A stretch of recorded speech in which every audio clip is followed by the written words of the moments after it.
Hello everyone, this is CA Keval Mota, and today we are going to start with the last chapter of GST revision. ठीक है, in depth revision. ये करीबन 35 hours का हो चुका है मेरे ख्याल से. ओके, एग्जामिनेशन चैप्टर को जो हम ऐड करेंगे तो ये 35 आवर्स का तो हो ही जाएगा आराम से. ठीक है, so it is as good as a fast track batch, जहां पर आप लोग को each and every concept in depth सीखने मिला. ओके, आई होप सीखने मिला होगा, क्योंकि आप लोगों ने अगर ध्यान से ऑब्जर्व किया होगा, I have never rushed for completion of the chapter. मैंने एक एक प्रोविजन पे डिटेलिंग की हुई है. ठीक है, जहां पर भी रिक्वायर्ड था वहां पर डिटेलिंग करी है, ऑलमोस्ट हर जगह पर करी है. Okay, so this is the last chapter of GST. इसके बाद अपन कस्टम्स में मिलेंगे.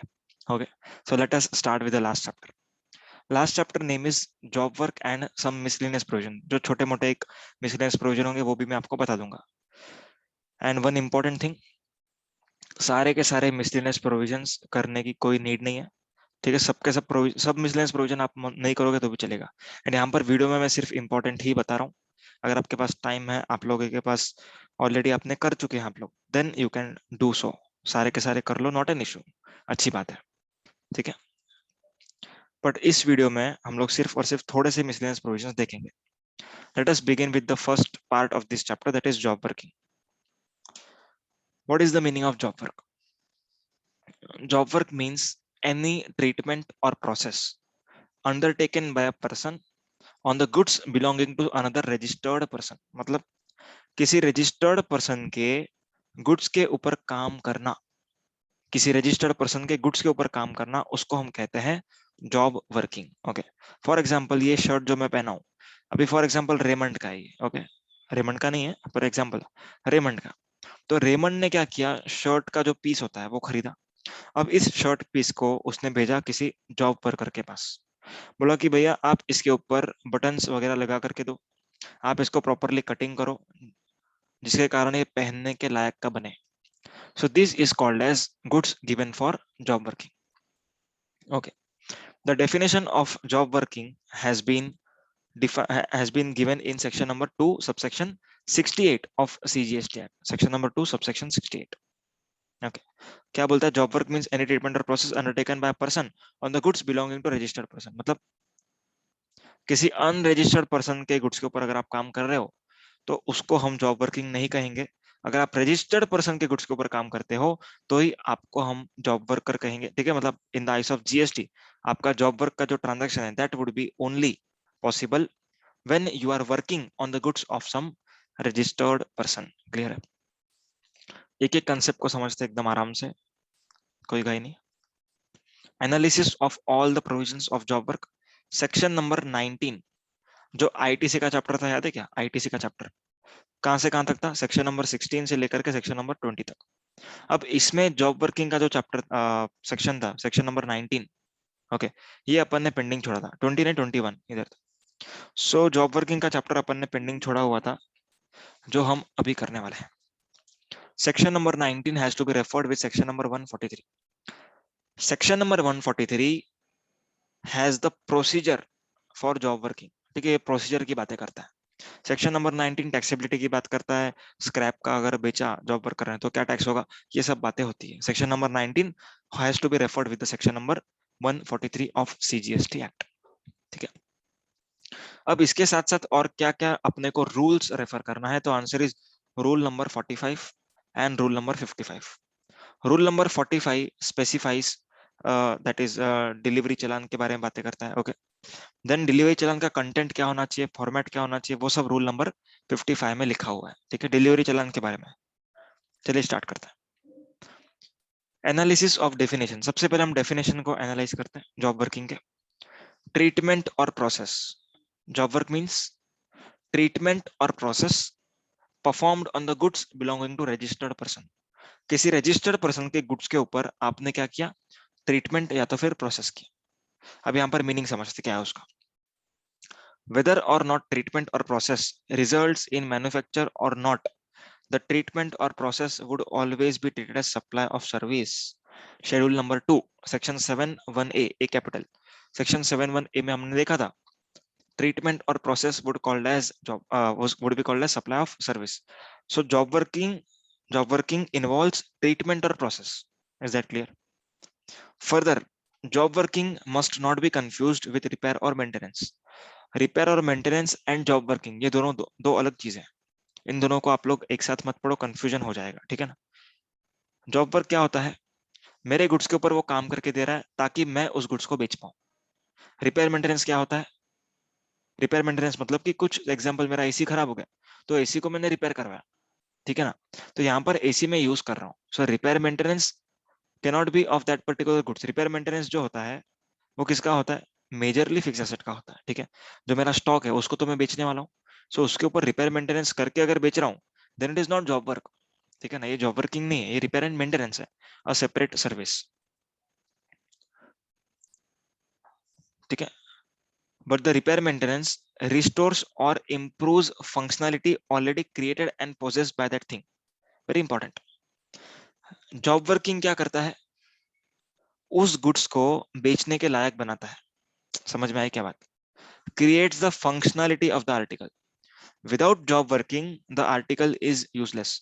अगर मान के चलो कि ये कैल्सी है, ये कैल्सी का जो ये आपको आउटर बॉडी दिख रहा है, इसके ऊपर अगर बटन लगाने के लिए मैंने किसी को भेजा जॉब वर्किंग पे, ठीक है, देन इन दिस केस अगर बटन नहीं लगते इसके ऊपर, क्या ये कैल्सी को मैं यूज कर सकता हूँ? क्या ये फंक्शनल होगा? आंसर इज नो, ये फंक्शनल ही नहीं है। बट रिपेयर मेंटेनेंस के केस में क्या होता है? अभी मान के चलो कि एक एलसी खराब हो गया, मैं रिपेयरिंग को भेज रहा हूँ, मतलब इसके अंदर पहले से फंक्शनैलिटी थी बट खराब हो गई थी, तो उसको हमको रिस्टोर करना पड़ेगा। समझ में आया? रिस्टोर मतलब ऑलरेडी जो फंक्शन था उसको हम लोग को रिस्टोर करना है, that is called as repair maintenance. और इम्प्रूव द फंक्शनैलिटी। मान के चलो कि यहाँ पर जीटी का कॉलम नहीं होता कैसीओ के कैलसी में, आप लोग को मालूम होगा तो। मान के चलो कि मैंने ये दिया किसी को, बोला कि सर यहाँ पर अगर जीटी का बटन डाल पाए तो मेरे को सीए फाइनल के एसएफएम पेपर में बहुत काम आएगा, ठीक है। 1/1.1 equal to equal to equal to equal to equal to करके जीटी दबाता हूँ, तो जीटी इसमें तो है ही नहीं, तो इसमें क्या करना पड़ता है अपने को? M plus M plus M plus M plus करके एमआरसी दबाना होता है। तो मैंने क्या किया, इस कैलसी पे जीटी का बटन डालने के लिए किसी को दिया, ठीक है। तो व्हाट इज दिस हैपनिंग? यहाँ पर क्या हो रहा है? जो ऑलरेडी फंक्शनलिटीज हैं उसमें इंप्रूवमेंट हो रहा है, so it is not a job work. Job work functionality देता है पर रिपेयर मेंटेनेंस फंक्शनैलिटी को इंप्रूव करता है। समझ में आई ये बात? Is the difference between job working and repair maintenance is very clear, okay. On the goods belonging to another registered person, okay, मतलब किसी और के गुड्स के ऊपर हमें काम करना है, तब हमारे सर्विस को कहेंगे जॉब वर्किंग सर्विस। क्लियर? किसी और के गुड्स पर। तो क्या सर इस केस में हमें उसके ही गुड्स पर काम करना है? क्या हम अपना गुड्स नहीं लगा सकते? आंसर इज नो, ऐसा नहीं है। आप लोग खुद का गुड्स भी लगा सकते हो, ठीक है। जैसे मान के चलो कि ये शर्ट है, ओके, शर्ट लग तो नहीं रहा है, थोड़ा अच्छा बनाता हूँ, ओके, पहनने लायक मान के चलो ये शर्ट है। तो अब यहाँ पर ना रेमंड ने कहा कि सर आप लोग ना एक प्रीमियम बटन यहाँ पर लगाओ। तो ये जो बटन है ये रेमंड ने प्रोवाइड नहीं करा है, रेमंड ने सिर्फ ये शर्ट पीस प्रोवाइड कराया, okay. So in this case it is possible कि जॉब वर्कर अपना बटन यूज कर सकता है, ठीक है ना। Job worker can add his own goods well in providing the services, कोई बात नहीं। आगे बढ़ते हैं। Goods sent to job worker, not a supply, but ITC can be availed by supplier. Very important. मतलब अगर जॉब वर्कर को मैं गुड्स भेज रहा हूँ, ध्यान से सुनना मैंने वर्ड्स क्या बोला। I am sending the goods to job worker, not supplying the goods to job worker. I am sending, I am going to receive back, okay. So it is called as job working. अगर मैं बेच रहा हूं तो वापस नहीं आने वाले, मैंने ओनरशिप ट्रांसफर किया। पर इस केस में क्या रेमंड अपने शर्ट के पीस का ओनरशिप ट्रांसफर कर रहा है? Answer is no. He is not transferring the ownership. He is not transferring the ownership of these shirts to job worker. समझ में आई बात?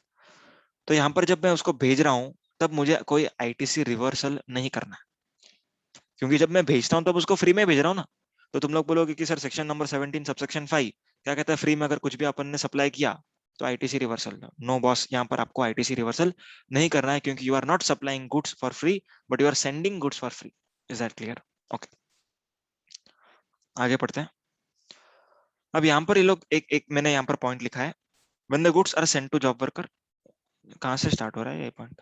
हाँ, principal can avail ITC on inputs और capital goods sent to job worker Further, principal shall be entitled to take credit of input tax on inputs or capital goods even if the goods are directly sent to a job worker. ठीक है, goods are directly sent to job worker for job work without first being brought to the place of business. Okay, मतलब यहाँ पर क्या हो रहा है, ये एग्जांपल देखो, एग्जांपल पे ध्यान देना. Case number B, case number B, ये case number 2, sorry, case number 2. अब यहाँ पर एक सप्लायर है. Okay, this is one supplier. अब ये सप्लायर क्या करता है, ये प्रिंसिपल को गुड्स देने के बजाय डायरेक्टली इसके जॉब वर्कर को गुड्स देता है. समझ में आई क्या बात?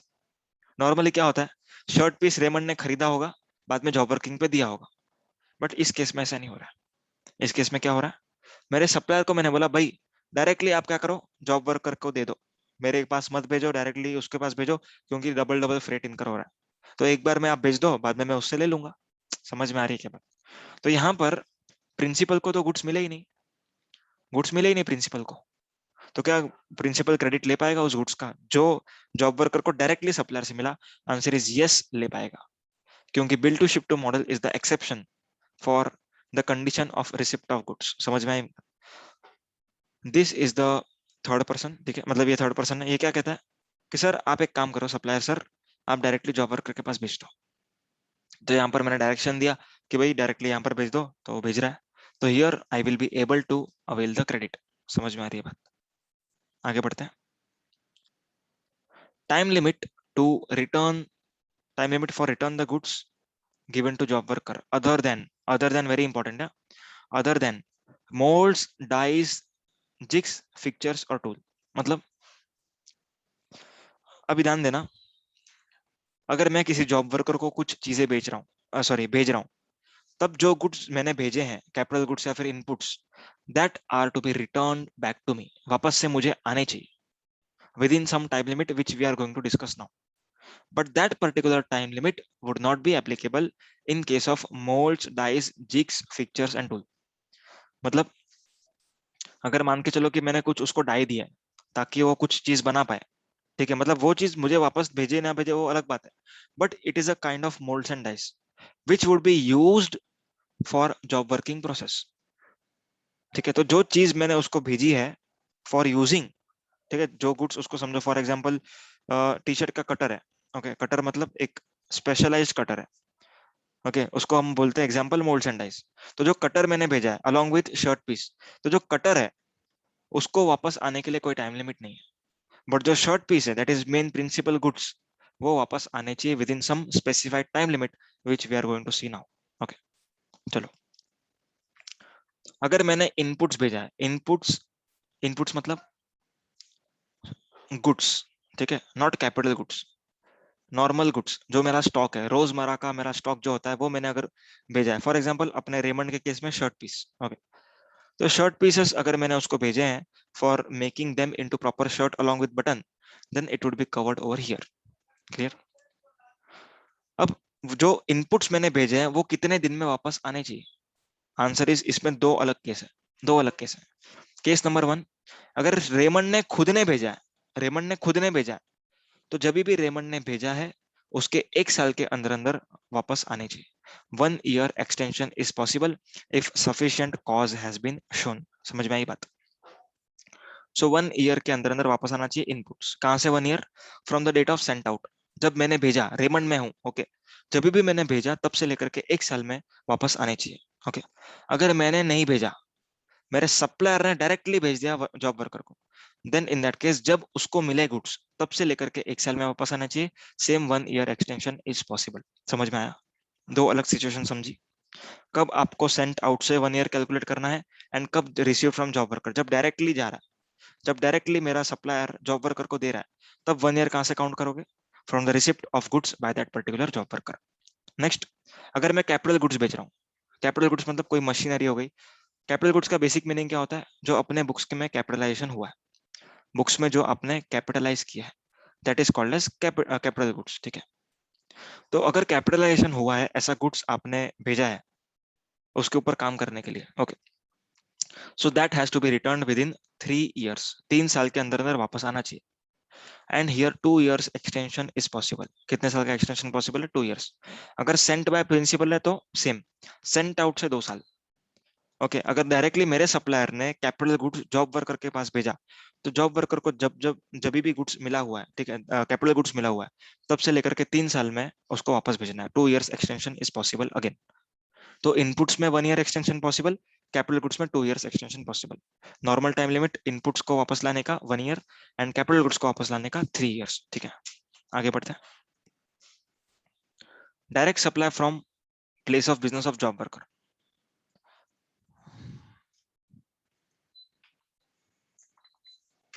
ओके अगर मान के चलता हूं कि रेमंड है, बरोबर, रेमंड ने किसी जॉब वर्कर को शर्ट का पीस दिया, बोला कि सर आप एक काम करो, अच्छे से शर्ट बनाओ, इसका बटन्स वगैरह सब लगाओ, एकदम पूरा रेडीमेड कंडीशन में बनाओ, और बाद में अपन एक काम करते हैं, आपके ही जगह से मेरे कस्टमर को भी सेल कर देते। Is it possible? यस। क्योंकि फॉर एग्जाम्पल जॉब वर्कर के बाजू में ही मेरा रेसिपिएंट है, तो जॉब वर्कर वापस से मुझे देगा, मैं वापस से भेजूंगा। ये सब झमेले से बचने के लिए मैंने क्या बोला जॉब वर्कर को, एक काम करो, आपका काम हो गया, आप डायरेक्टली मेरे रेसिपिएंट को दे दो, आप डायरेक्टली मेरे रेसिपिएंट को दे दो, जो भी जॉब वर्किंग सर्विस का बिल है आप मुझे दे देना, गुड्स डायरेक्टली डिलीवरी काम पर कर दो रेसिपिएंट की जगह पर। क्या ऐसा हो सकता है? जी हाँ, हो सकता है। अब ऐसा करने के लिए, ऐसा प्रिंसिपल को ऐसा काम करने के लिए, जॉब वर्कर का जो प्लेस होगा, that has to be that has to be added as additional place of business in my registration, that is principal's registration.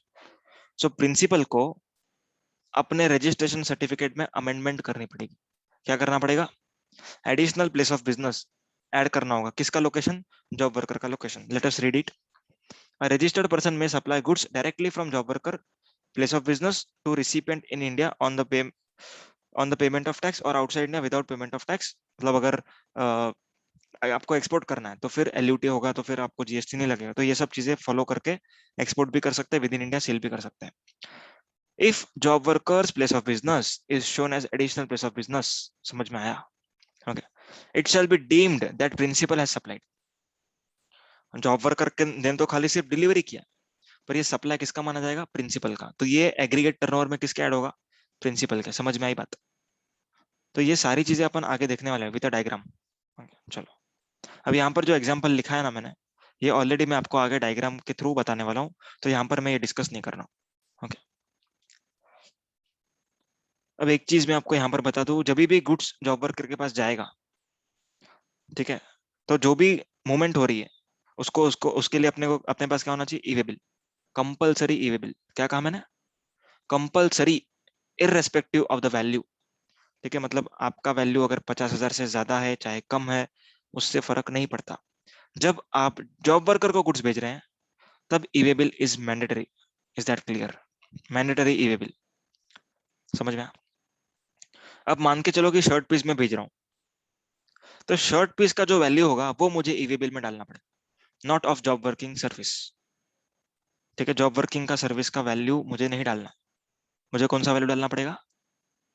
Shirt piece का वैल्यू। Is that clear? अब यहाँ पर ना आपको एक ट्रांजेक्शन बता देता हूँ, थोड़ा क्लैरिटी मिलेगी आपको, बिलिंग का क्लैरिटी मिलेगा, ठीक है ना।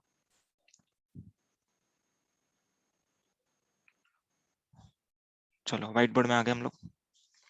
अब इसमें बिलिंग वगैरह कैसे होता है वो देखो।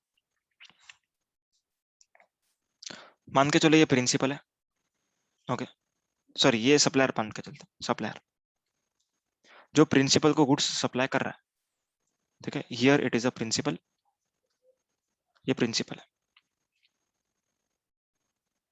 ये इसने क्या किया? गुड्स को आगे भेज दिया जॉब वर्किंग पे, ओके, ये है जॉब वर्कर, ये जॉब वर्कर, ओके। अब यहाँ पर जो प्रिंसिपल ने इसको भेजा, तब डॉक्यूमेंटेशन उसने क्या बनाया होगा? बोलो तो मुझे। What document he would issue, क्या डॉक्यूमेंट इशू करेगा? Answer is this movement by principal to job worker would be undertaken under the cover of delivery challan. क्या बनाना पड़ेगा? डिलीवरी चलान। डिलीवरी चलान कितने कॉपी में बनाना पड़ता है? कहने से 3 कॉपी, ठीक है। जो अपना प्रिंसिपल है उसके लिए एक, जॉब वर्कर के लिए एक, एंड जो लेकर के जा रहा है ट्रांसपोर्टर उसके लिए एक। क्लियर है? अब सप्लायर और प्रिंसिपल का जो मूवमेंट है वो किसके अंडर होगा? वो किसके अंडर होगा? इनवॉइस, टैक्स इनवॉइस जो नॉर्मल होगा वो। क्लियर? समझ में आई बात? अब ध्यान से सुनना। अब जॉब वर्क के लिए गुड्स चले गए, ओके। अब काम होने के बाद ये गुड्स वापस आने वाले हैं। तो अब जब जॉब वर्कर से मुझे गुड्स वापस आने हैं, तब जॉब वर्कर मुझे क्या देगा? मतलब टैक्स इनवॉइस देगा कि नहीं देगा? Answer is yes, he would issue me tax invoice. अगर वो रजिस्टर्ड है तो टैक्स इनवॉइस देगा, ठीक है ना। अगर अनरजिस्टर्ड है तो फिर नॉर्मल कुछ भी चिट्ठी वगैरह बना के देगा, ओके। सो जो टैक्स इनवॉइस बनाएगा वो किस चीज के लिए बनाएगा? उसने क्या काम किया? जॉब वर्क का काम किया। तो जॉब वर्किंग सर्विस के लिए वो अपना इनवॉइस अपने ऊपर रेस करेगा, ठीक है, मतलब प्रिंसिपल के ऊपर रेस करेगा। अब मुझे सोच समझ कर बताना, जब गुड्स रिटर्न आ रहे हैं तो इस मोमेंट के लिए, ध्यान से सुना, इस मोमेंट के लिए कौन सा डॉक्यूमेंटेशन बनाना पड़ेगा एंड कैसे होगा? ठीक है, यहाँ पर डिलीवरी चालान एंड उस डिलीवरी चालान के बेसिस पर ईवे बिल बन रहा था, ओके। अब रिटर्न में क्या होगा? सेम केस, जो डिलीवरी चालान उसको गया है वही डिलीवरी चालान को वो एंडोर्स करेगा, उसके ऊपर स्टैम्प मारेगा कि yes this goods are job work, इसके ऊपर पूरा काम हो चुका है एंड ये गुड्स हम वापस भेज रहे हैं, ठीक है। तो यहाँ पर जॉब वर्कर गुड्स भेजता है by endorsing the delivery challan which was sent to him by principal. Is that clear? Delivery challan को उसको एंडोर्स करेगा, उसके ऊपर स्टैम्प मार के वापस भेजेगा, okay. Along with the e way bill. अब ई वे बिल यहाँ पर कौन बनाएगा? E way bill would be generated by principal. वो क्या दिखाएगा? Receipt from unregistered. अगर ये अनरजिस्टर्ड तो फिर unregistered as a inward supply बताएगा। एंड अगर ये जॉब वर्कर रजिस्टर्ड है तो job worker would generate e way bill under the cover of delivery challan. समझ में आया? चलते हैं आगे। ये वाला अपन ने सीख लिया। सेकंड लास्ट, ठीक है, मतलब लास्ट हो गया, treatment of waste and scrap. अगर जॉब वर्किंग के प्रोसेस में मान लो कि कुछ अगर वेस्ट या तो फिर स्क्रैप निकलता है तो उसका टैक्सेबिलिटी क्या? उसका टैक्सेबिलिटी क्या? अगर जॉब वर्कर ने भेजा, सॉरी, बेचा है, ठीक है, वो जो भी वेस्ट एंड स्क्रैप जनरेट हुआ वो अगर जॉब वर्कर सेल करता है एंड जॉब वर्कर रजिस्टर्ड है तो उस केस में उसको जीएसटी पे करना पड़ेगा। अगर वो अनरजिस्टर्ड है एंड सेल कर रहा है तो उसके ऊपर कोई जीएसटी नहीं आएगा। समझ में आई बात? ओके, आगे बढ़ते हैं। Now we are going to discuss one circular, very lengthy circular. I have summarised in the chart form, ठीक है, डायग्रामेटिक फॉर्म में इसको बनाया है।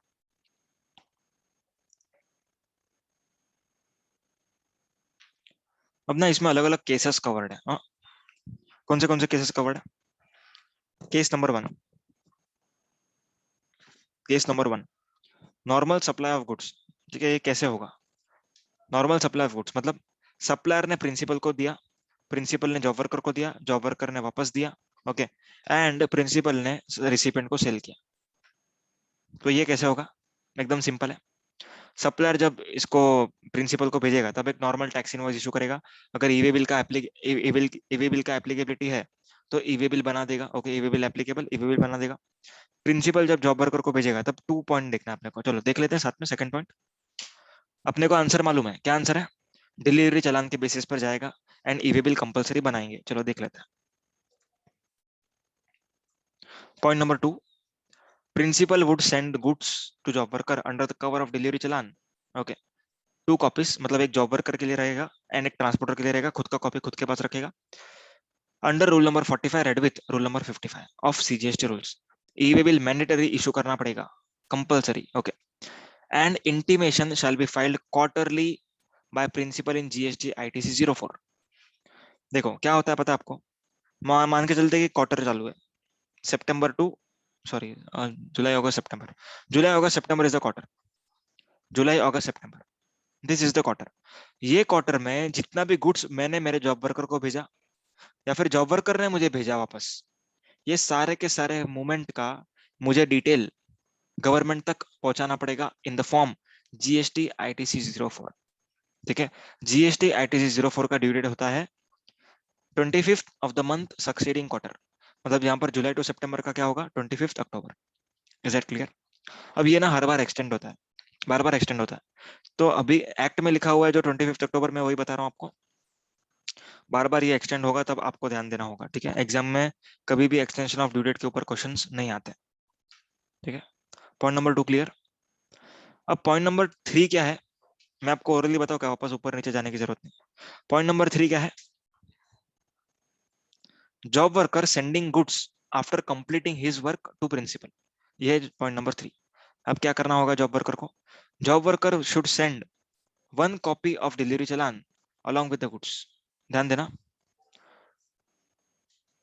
अब जो इसके पास डिलीवरी चालान गया था, ठीक है ना, वो डिलीवरी चालान के बेसिस पर, ठीक है, उसको 2 कॉपी एक्स्ट्रा देगा, 1 कॉपी एक्स्ट्रा देगा, ठीक है। तो वो जॉब वर्कर जो होगा वो वापस से जब गुड्स भेज रहा है प्रिंसिपल को, तो उसी डिलीवरी चालान के अंडर वापस से भेजेगा, ठीक है। while returning the goods while returning them to principal along with e-way bill। अब ई-वे बिल किसको बनाना होगा? अगर जॉब वर्कर रजिस्टर्ड है तो वो बनाएगा, अगर जॉब वर्कर अनरजिस्टर्ड है तो फिर प्रिंसिपल बनाएगा by showing it as a inward coming from unregistered person. यही मैंने यहाँ पर लिखा है, inward from unregistered. Further job worker shall issue the tax invoice for job working charges. Okay, job working charges value of such molds and dies fixtures may not be included in the value of job work services provided its value has already been factored in the price of supply of such services by job worker। मतलब अगर already job worker ने amortised cost of such moulds and dice इसमें add कर दिया है तो अलग से ऐड करने की जरूरत नहीं है। समझ में? Okay, next case number 2। Case number 2, supply directly to job worker. ये मैंने ऑलरेडी आप लोग को बताया, अगर सप्लायर प्रिंसिपल को ना भेजते हुए डायरेक्टली जॉब वर्कर को भेज रहा है, सो इस केस में टैक्स इनवॉइस तो प्रिंसिपल के नाम पे बनेगा पर डिलीवरी एड्रेस किसका दिखाया जाएगा? जॉब वर्कर का, ठीक है। तो this is a kind of bill to ship to model. बाद में जॉब वर्कर जब गुड्स इसको वापस भेज रहा है तब डिलीवरी चालान के अंडर भेजेगा। ओके, ई-वे बिल मैंडेटरी बनाना पड़ेगा, same provision should be applicable. जो यहाँ पर हमने पॉइंट नंबर 3 में देखा वही यहाँ पर एप्लीकेबल हो जाएगा। क्लियर? अब प्रिंसिपल रिसिपिएंट को भेजेगा वो तो नॉर्मल केस है, वो मैं डिस्कस नहीं कर रहा हूँ। उसमें टैक्स इनवॉइस बनाना पड़ेगा अपने को, नॉर्मल प्रिंसिपल है, हम लोग टैक्स इनवॉइस बनाएंगे, ई-वे बिल लग रहा है तो ई-वे बिल बनाएंगे, ठीक है, वॉट एवर द केस में भी। Next, supply of goods directly from job workers premise. Okay, from job workers place of business. Principal ने जॉब वर्कर को दिया, जॉब वर्कर अपने लोकेशन से प्रिंसिपल के रिसिपिएंट को बेच रहा है, मतलब भेज रहा है, बेच कौन रहा है ये? So he would be deemed to be the supplier but actually who is delivering the goods? Job worker. समझ में आया? तो ये इसके टर्नओवर में ऐड होगा, not of this. Job worker के टर्नओवर में ऐड नहीं करना, आपको किसके टर्नओवर में ऐड करना है? प्रिंसिपल के टर्नओवर में आपको ये ऐड करना पड़ेगा। Is that clear? अब ये करने के लिए प्रिंसिपल को जॉब वर्कर का जो प्लेस ऑफ बिजनेस है उसको additional place of business add करना पड़ेगा। समझ में आया? क्लियर है? ध्यान देना, अगर जॉब वर्कर रजिस्टर्ड हो चाहे अनरजिस्टर्ड हो उससे फर्क नहीं पड़ता, उसको एडिशनल प्लेस ऑफ बिजनेस में प्रिंसिपल को ऐड करना ही पड़ेगा। समझा? Next, case number 4।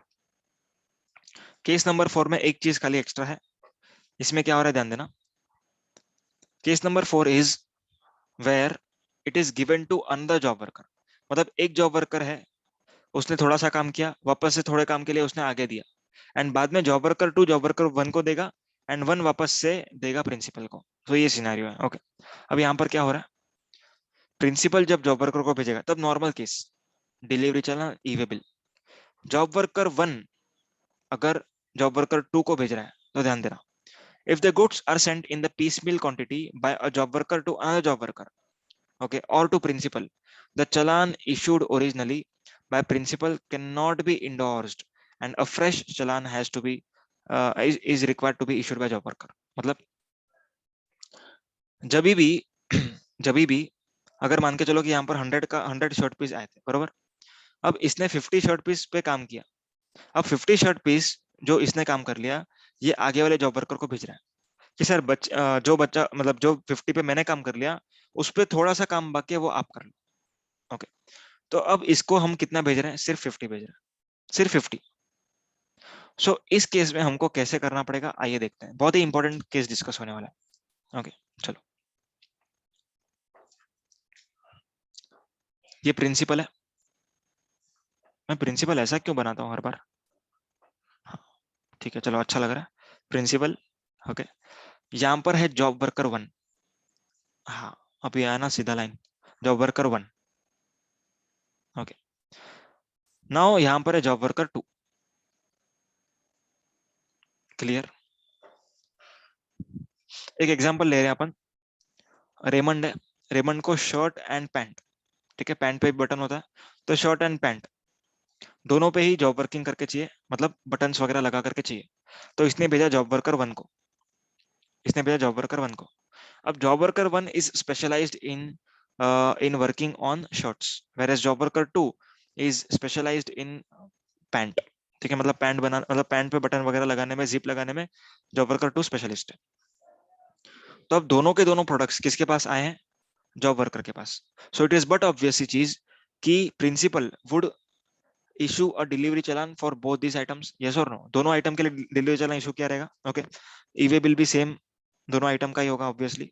ओके, अब क्या हो रहा है, इसके पास शर्ट और पैंट दोनों है, पर ये क्या करेगा, pant he would be sending to job worker 2, pant he would be sending to job worker 2। Okay, तो यहाँ पर जॉब वर्कर को एक डिलीवरी चालान बनाना पड़ेगा। Job worker would create a delivery challan. ठीक है, यहाँ पर जॉब वर्कर 1 जो है वो डिलीवरी चालान बनाएगा एंड जॉब वर्कर 2 को इस डिलीवरी चालान के अंदर गुड्स भेज देगा। समझ में आई बात? और अगर अगर ये job worker shirt and pant दोनों ही भेज रहा है, दोनों ही चीजें एक साथ भेज रहा है, ठीक है, मतलब ये कुछ भी नहीं कर रहा है, ये पूरा का पूरा इसको भेज रहा है, तो जो डिलीवरी चालान यहाँ पर आया होगा उसी को हम एंडोर्स कर देंगे। ठीक है, मतलब job worker 1 would endorse this particular delivery challan and would send to job worker 2। समझ में? Is that clear? एक बार पढ़ लेते फॉर्मली। तो यहाँ पर फ्रेश चालान बनाना पड़ेगा ना इसको। देखो, इस केस में जब पैंट खाली जा रही थी तो डिलीवरी चालान फ्रेश बनाना पड़ा, तो same delivery challan could not be endorsed if the quantity are different. ठीक है, चलो पॉइंट नंबर क्या था? 5A। 5A देखना है अपने को, point number 5A। The challan issued by principal may be endorsed by the job worker while sending the goods to another job worker, indicating therein the quantity and description of the goods being sent. If the goods, if the same process may be repeated for subsequent movement of the goods to other job worker. मतलब job worker 2 अगर 3 को दे रहा है तो वापस से यही करो एंड रिटर्न आएगा तभी भी यही सब होगा। समझ में आई ये बात? Is that clear? तो गवर्नमेंट क्या बोलता है, एकदम सिंपल, जो जॉब वर्कर अगर आगे वाले जॉब वर्कर को दे रहा है, अगर गुड्स सेम है तो सेम डिलीवरी चालान को एंडोर्स करके भेजो। अगर अलग है गुड्स, ठीक है, मतलब 50% जा रहा है या फिर थोड़ा सा जा रहा है, थोड़ा सा नहीं जा रहा है, इस केस में अगर क्वांटिटी का डिफरेंस है देन अलग डिलीवरी चालान आपको बनाना पड़ेगा। Is that clear? ओके, तो अपना जॉब वर्किंग यहाँ पर खत्म होता है, इसके अलावा जॉब वर्किंग में कुछ भी नहीं है। Now let us read the miscellaneous provisions. ठीक है, ज्यादा इंपॉर्टेंट नहीं है मिसलेनियस प्रोविजंस।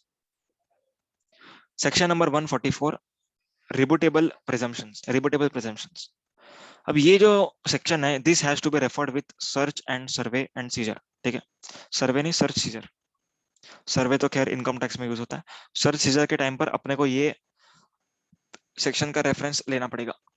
अब ये सेक्शन क्या बोलता है, अगर यहाँ आपके यहाँ पर सर्च हो रहा है, ठीक है, मान के चलो आपके इधर सर्च हो रहा है, अब यहाँ पर सर्च हो रहा है, मेरे इधर एग्जाम्पल है, अब यहाँ पर ना एक डॉक्यूमेंट मिलता है अपने को, मतलब ऑफिसर को, डॉक्यूमेंट पे लिखा है किसी और, मतलब ये डॉक्यूमेंट आपका है, ठीक है, अपना अपन दोनों एक सप्लायर एंड रिसिपेंट है। ओके, अब आपका यहाँ पर डॉक्यूमेंट पड़ा हुआ है, आपका डॉक्यूमेंट है, इस पर नाम मेरा लिखा है, या तो फिर ये डॉक्यूमेंट पर कुछ तो एक रिमार्क किया हुआ है, कुछ तो एक रिमार्क किया हुआ है, छोटा सा रिमार्क है, मतलब एकदम नाम मेरा लिखा हुआ है केवल करके। ओके, तो यहाँ पर जो भी नाम लिखा है, जो भी डॉक्यूमेंट पाया गया है, ये माना जाएगा कि this is my document. It is a rebuttable presumption कि ये मेरा ही होगा। ठीक है, बाय डिफॉल्ट प्रिजम्पशन लिया, प्रिजम्पशन क्या लिया कि भाई ये डॉक्यूमेंट्स आपका है, आपके इधर पाया गया आपका है। Is that clear? यहाँ पर खाली नाम लिखा है, इसका मतलब क्या है कि ये आप ही का साइन होगा। ठीक है, ऐसा माना जाएगा। Is that clear? तो एक बार पढ़ लेते चलो। Where any document is produced by any person or any documents which are seized from any person or document has been received from any place outside India in course or any proceeding, it shall be deemed that such person has signed, attested, executed the same. मतलब जो भी लिखा है, anything written on the same is the handwriting of that person. मतलब यहाँ पर समझो कि दूसरे किसी मेरे एम्प्लॉय ने लिख दिया मेरा नाम, तो भी ऐसा माना जाए कि भाई मैंने लिखा है, ये मेरा हैंडराइटिंग है, ऐसा माना जाएगा। समझ में आई बात? So this is the rebuttable presumption section, section number 144। Next is section number 145, microfilm facsimile copies of documents and computer printouts as documents are admissible as evidence. Okay, मतलब टैली में से अगर आप लोग कोई लेजर का प्रिंट आउट देते हो तो भी उसको हम एडमिसिबल करेंगे। Next is section number 159 publishing name and particulars under GST act. अगर कमिश्नर को लगता है, ध्यान से सुनना, किसको? कमिश्नर को, या तो फिर ऐसे ऑफिसर को जिसको कमिश्नर ने ऑथराइज किया, अगर उसको ऐसा लगता है कि किसी किसी प्रोसीडिंग्स में से या तो किसी प्रोसिक्यूशन में किसी इंसान का नाम या तो फिर उसके केस का कुछ डिटेल लिखना चाहिए एक्ट में, then he can do so with prior permission and after complying with the specified procedures. Okay. No, starting से पढ़ो. If the commissioner or any other officer authorized by him is of the opinion that it is necessary or expedient in public interest to publish the name of any person or any other particulars relating to the proceedings or prosecution of the act, okay, in respect of such person, it may cause to be published. मतलब वो publish किया जा सकता है act में.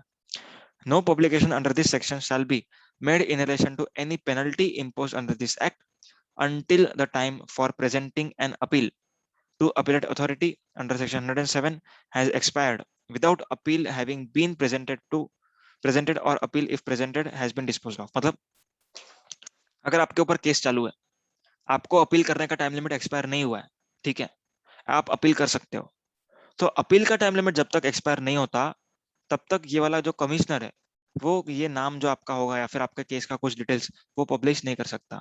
It is but obvious चीज, आपका appeal का टाइम लिमिट तो खत्म हो, पहले जो अपील अथॉरिटीज है उनको तो डिसाइड करने दो कि भाई आप सच्ची में गुनेगार हो या नहीं. ऐसे ही आपका नाम डाल दिया, ऐसे ही फेमस कर दिया, ओके चलो, तो ऐसा नहीं हो सकता. Section number 160 no proceedings shall be invalid for a reason of mistake. मतलब अगर छोटा मोटा कोई मिस्टेक होता है, ओके, छोटा मोटा कोई मिस्टेक हुआ, कोई ओमिशन हुआ, डिफेक्ट हुआ, इन सब केसेस में ऐसा नहीं माना जाएगा कि पूरा का पूरा प्रोसीडिंग ही गलत है. ठीक है, पूरा का पूरा प्रोसीडिंग गलत नहीं माना जाएगा. अब कई बार क्या होता है कि एक जीरो ज्यादा हो गया, कभी कभार की कुछ एक लाइन लिखना भूल गए, तो ये जो छोटे मोटे डिफेक्ट हैं, ओके, मिस्टेक्स बोलते हैं अपन इसको, उसको रेक्टिफाई कर सकते हैं. ठीक है, mistakes can be rectified which are apparent from record. और छोटे से मिस्टेक की वजह से आप लोग ऐसा नहीं बोल सकते कि पूरा का पूरा इनवैलिड है. ओके, तो एक बार रीड कर लेते हैं. No assessment, reassessment, adjudication, review, revision, appeal, rectification, notice, summon और any other proceeding done under this act accepted, made, issued, initiated or purported under this act shall be invalid or deemed to be invalid merely by the reason of any mistake, defect, omission therein. Okay, if such proceedings are in substance and effect in conformity with the requirements of the act. मतलब मान के चलो कि आपने इतना बड़ा offence किया और बाद में छोटा सा गलती में क्या मिल गया, आप लोग बोलते हो कि ये पूरा का पूरा गलत है. आप लोग ने एक्सेप्ट भी कर लिया था कि भाई मेरा ऑफेंस है, पर बाद में एक छोटा सा गलती मिला ऑर्डर में एंड आपने बोल दिया कि नहीं, ये पूरा पूरा ऑर्डर गलत है, हटाओ. ऐसा नहीं हो सकता. समझ में आई बात? Next is section number 161 rectification of errors apparent from record. मतलब कुछ भी अगर छोटी मोटी गलती होती है तो उसको रेक्टिफाई करने का पावर है. कितने टाइम में रेक्टिफाई करना है? Within 3 months from the date of issue of such order. मतलब ऑर्डर के इशुएंस के डेट से, सर्विंग के डेट से नहीं, इशुएंस के डेट से 3 महीने के अंदर अंदर रेक्टिफिकेशन करना पड़ेगा which are apparent from the record. And अगर कोई एरर की वजह से किसी टैक्सेबल पर्सन का लायबिलिटी बढ़ रहा है, देन उसको अपॉर्चुनिटी ऑफ बीइंग हर्ड भी दिया जाएगा. ठीक है, no such rectification shall be done after 6 months from the date of issue of such order. मतलब 6 महीने के बाद कोई रेक्टिफिकेशन नहीं होगा. ठीक है, मतलब आपको करना है 3 महीने में, बट 6 महीने के बाद आप कभी भी नहीं कर सकते. ठीक है, the period of 6 months shall not in such in such cases where the rectification is purely in the nature of clerical mistake. मतलब अगर एकदम सा क्लेरिकल मिस्टेक है, एकदम क्लेरिकल मिस्टेक है, तो उसको 6 महीने के बाद भी रेक्टिफाई किया जा सकता है. 6 महीने तक अगर नहीं किया तो भी चलेगा, बाद में भी कर सकते हो, पर अरिथमेटिकल होना चाहिए, क्लेरिकल होना चाहिए, या तो फिर छोटा मोटा होना चाहिए, एक्सीडेंटल स्लिप और omission. Okay, where such rectification adversely affects any person, अगर किसी भी इंसान को वो रेक्टिफिकेशन की वजह से प्रॉब्लम होने वाली है, ओके, मतलब उसका लायबिलिटी बढ़ जाएगा, आईटीसी कम होगा, रिफंड डिसअलाउ हो जाएगा, तो इस केस में उसको अपॉर्चुनिटी ऑफ बीइंग हर्ड दिया जाएगा. ठीक है, next is anti profiteering. Anti profiteering क्या होता है? अगर मान लो कि आपके आपके गुड्स के ऊपर जीएसटी का रेट कम हो गया, ठीक है, 18% से क्या हो गया, 12% हो गया, 18 से क्या हो गया, 12. तो इस केस में बट ऑब्वियसली चीज है, एमआरपी भी आपका कम होना चाहिए. MRP should have been reduced by 6% of tax. ठीक है, पर आप लोग बोलते हो कि एमआरपी कम नहीं हुआ, एमआरपी उतना ही है, MRP same, despite of reduction in tax rate the MRP is same. So इस केस में माना जाए कि आप लोग एंटी प्रॉफिटरिंग कर रहे हो, आप लोगों को जो रिडक्शन इन टैक्स का बर्डन है that has to be given to recipient. मतलब आपको आगे आपका बेनिफिट है जो आगे पास ऑन करना है, आपने आगे पास ऑन ही नहीं किया। आपने क्या किया, आपका प्राइजेस बढ़ा दिया, बोला कि एमआरपी सेम रखेंगे, प्राइजेस बढ़ गया, आज से प्राइजेस बढ़ गया। सो इसको हम कहते हैं एंटी प्रॉफिटरिंग। ओके, अगर आप लोग को याद होगा तो 2017 में और रफली से 2018 में हिंदुस्तान यूनिलीवर लिमिटेड इसको एंटी प्रॉफिटरिंग का 119 करोड़ का पेनल्टी लगा था। मतलब इतना एंटी प्रॉफिटरिंग उसने किया था, 119 करोड़ का, वो पूरा का पूरा गवर्नमेंट ने जमा किया। समझ में आया? सो it is a very much serious offence. ठीक है, सीरियस ऑफेंस है। एक बार पढ़ लेते हैं। Any reduction in the rate of tax on any supply of goods और सर्विसेज और द बेनिफिट ऑफ आईटीसी। मतलब अगर मान के चलो कि कुछ चीज पे अगर आपको आईटीसी नहीं मिलता था, आने वाले टाइम से आईटीसी मिलेगा, तो ऑब्वियसली आपका कॉस्ट कम होना चाहिए, आपका कॉस्ट कम होना चाहिए। तो जो कॉस्ट आपका कम होगा उस केस में बेनिफिट भी आपको आगे देना पड़ेगा। Is that clear? अगर आप बेनिफिट आगे पास ऑन नहीं करते हो then you would be called as you are doing anti profiteering. ठीक है, एक बार आगे पढ़ते हैं। As per section number 171(3)(a) where the anti profiteering authority, ठीक है, एंटी प्रॉफिटरिंग को आइडेंटिफाई करता है anti profiteering authority, after holding an examination as required comes to the conclusion that any registered person has profited. मतलब anti profiteering आपने किया है, ठीक है, तो आपको पेनल्टी भरना पड़ेगा। कितना पेनल्टी होगा? 10% of such anti profit, such 10% of such profited amount. मतलब अगर समझो 100 करोड़ का आपने किया है एंटी प्रॉफिटरिंग, तो मतलब आपने कितना प्रॉफिट कमाया? 100 करोड़। तो 100 करोड़ का 10% वुड बी द पेनल्टी। मतलब आपको 110 करोड़ गवर्नमेंट को चुकाना पड़ेगा। समझ में आया? हाउएवर, अगर जो 100 करोड़ का आपने एंटी प्रॉफिटरिंग किया है, ये 100 करोड़ अगर आप 30 दिन के अंदर अंदर पेमेंट कर देते हो, किसको? गवर्नमेंट ट्रेजरी में। कब से? 30 days from the passing of the order by this particular authority, anti profiteering authority, तब आपसे कोई भी पेनल्टी नहीं ली जाएगी। मतलब आप लोग अच्छे लोग, आपको मालूम पड़ गया कि आपने गलती से एंटी प्रॉफिटरिंग किया, तो आपने पूरा का पूरा पैसा 30 days from passing of order आपने जमा कर दिया, तो आपको कोई भी पेनल्टी नहीं लगेगी। ठीक है, next next is removal of difficulty order. ठीक है, रिमूवल ऑफ डिफिकल्टी ऑर्डर मतलब जब भी एक्ट में, ठीक है, हमेशा ध्यान देना, अगर कुछ टाइम लिमिट एक्सटेंड करना है तो एक्ट में पावर होता है, पर कभी कभार क्या होता है कि पावर नहीं दिया जाता, मतलब गलती से मिस आउट हो गया, कुछ भी हो गया। So in that case government has the power to issue removal of difficulties order. ठीक है, तो रिमूवल ऑफ डिफिकल्टी ऑर्डर कब इशू होता है? जब एक्ट में एक्सप्रेसली पावर नहीं था, तो क्या इशू होगा? Removal of difficulty order. तो रिमूवल ऑफ डिफिकल्टी ऑर्डर पहले ये लिखा हुआ था कि 3 साल के अंदर अंदर ही इशू करो। मतलब जब भी मतलब 2017 से 1 जुलाई 2017 से, ओके, अगर आपको कभी भी ऐसा लगता है कि एक्ट में पावर नहीं है कुछ चीज करने का, तो you can issue a removal of difficulty order. सच में अगर टैक्स पेयर को डिफिकल्टी हो रहा है, you can issue a removal of difficulty order. Okay, if there is nothing mentioned in the act. अगर एक्ट में है तो नोटिफिकेशन इशू करो, एक्ट में नहीं है तो removal of difficulty order issue करो। कितने टाइम तक आपको ये सब करने का काम दिया था? 3 years। मतलब 3 साल में आपको एक्ट बिट सब अमेंड करना पड़ेगा। मतलब मिस्टेक मिलता है ना धीरे धीरे, समझो कि एक प्रोविजन में नहीं था, ठीक है, मतलब जीएसटीआर 9C का डेट एक्सटेंड करना एक्ट में नहीं लिखा था, तो इस केस में क्या इशू होता था? Removal of difficulty order issue होता था। ठीक है, आपको याद रहेगा, तो नहीं याद है तो फिर देख लो एक बार। 2018-19 का जब डेट एक्सटेंड हुआ था, तब बाय वे ऑफ नोटिफिकेशन नहीं हुआ, by way of removal of difficulties order हुआ था। ठीक है, because act had no power to extend such date. तो जब भी आपको मालूम पड़ता है ऐसा कुछ, तो आप क्या करो? एक्ट में अमेंड करो। एक्ट में अमेंडमेंट कब होगा? फाइनेंस एक्ट जब आता है तब होगा। तो 3 साल तक आप लोग ये सब काम कर सकते हो। हम लोग मिस्टेक को एग्री करते हैं, मिस्टेक हुआ मान लिया, आप एक्ट अमेंड करो एंड पावर लेके आओ एक्ट में। ओके, तो यहाँ पर जो 3 साल था उसको एक्सटेंड कर करके 5 साल किया गया है। ठीक है, 5 years from the commencement of this act, that is 1 जुलाई 2017 से लेकर के 5 साल तक आप लोग रिमूवल ऑफ डिफिकल्टीज ऑर्डर ला सकते हो, अगर आपको सही लगता है तो। That's it with entire GST. अपना पूरा का पूरा जीएसटी खत्म हो चुका है। Thank you so much for your patient hearing. Stay tuned for further videos. Bye bye.